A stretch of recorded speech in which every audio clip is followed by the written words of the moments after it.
Hello friends, this is Adam with Movie Guy 365, and today I'm going to review the Disney Plus 4K version of Star Wars Episode 3, Revenge of the Sith.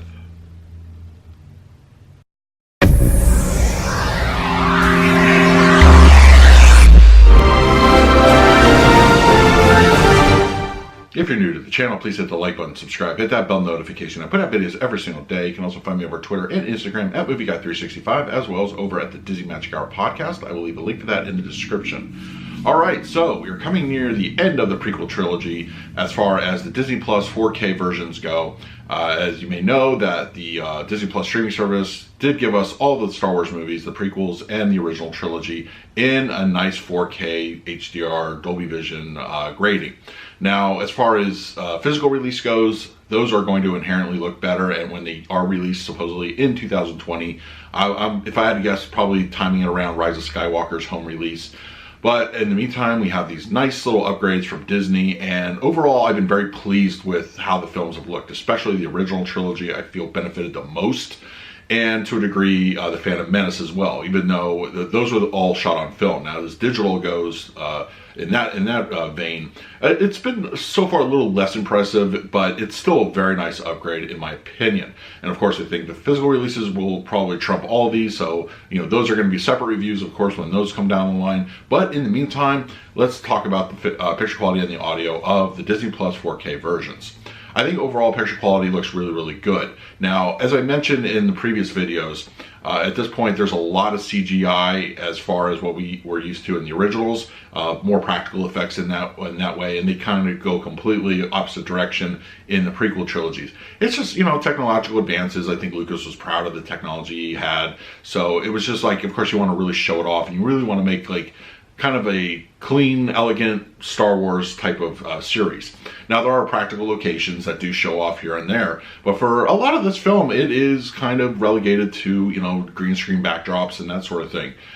There's a lot of set pieces and they're very recognizable, and with the 4K format it kind of makes it a little more obvious. This is also early digital filmmaking, so there's still a bit of a trial and error as far as the overall quality goes.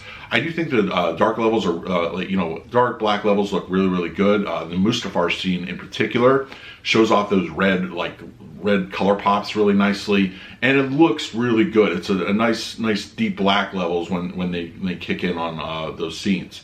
As far as the level of detail goes, you can definitely tell a difference from your standard Blu Ray. Now the Blu Ray picture quality I was never impressed with when they released the original series on the Blu Ray format. I always felt they just looked, at that time Blu Ray could really do like wonders for picture quality, and I just felt they weren't the best. I don't know what was going on with that, but it just seemed like very heavy, like it really looked like it could have been better. But I feel that the detail enhancement alone makes these worth watching again, in my opinion. I think that really kicks it up a notch. As I said, black levels are great, and the color grading from Dolby Vision and HDR look amazing as well. It is going to, of course, be a factor of your personal streaming devices and that sort of thing, because compression pays a price here, as well as low bit rates. So it's kind of, your mileage may vary, but I'm utilizing Apple TV 4K at a high internet speed, so I really haven't had any problems or any kind of issues for me personally. But as I said, your mileage may vary on that particular stream. Audio wise, now these are definitely a great improvement over what we got on Blu Ray. Blu Ray used to support the Blu Ray edition support the 6.1 surround sound. We get full Atmos, once again dependent on your equipment, and I think they really just open up the sound stage. It sounds really nice, very immersive. Action heavy scenes are fluid throughout the room. Front channels are great. Dialogue's very easy to understand, no problems coming out of the center speaker, and the LFE kicks in when it needs to be, which is pretty constant. But overall, you definitely get that Disney low mix. They typically low mix their Atmos tracks for some reason. I don't know why they do that. But when we get them, you just have to crank up your volume a little bit, and it should help. It just doesn't give you that overall oomph. But once again, that may be just an issue with the streaming.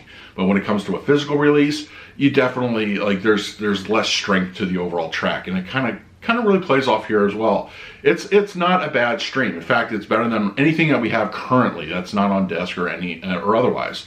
So I'm going to overall give Revenge of the Sith as a B+ score. I think it's a good transfer. I think it looks great. There are a couple issues that could just be, courtesy of bad streaming, that, just streaming limitations and that sort of thing. And once again, it's really dependent on your equipment and internet speeds, at least here in the States. So just be aware of that. You may see things a little differently on your particular setup.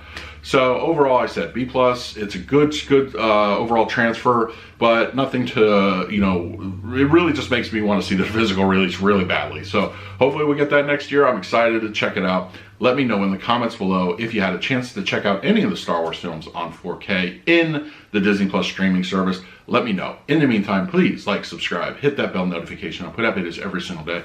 So until next time, this is Adam with Movie Guy 365. I will see you at the movies.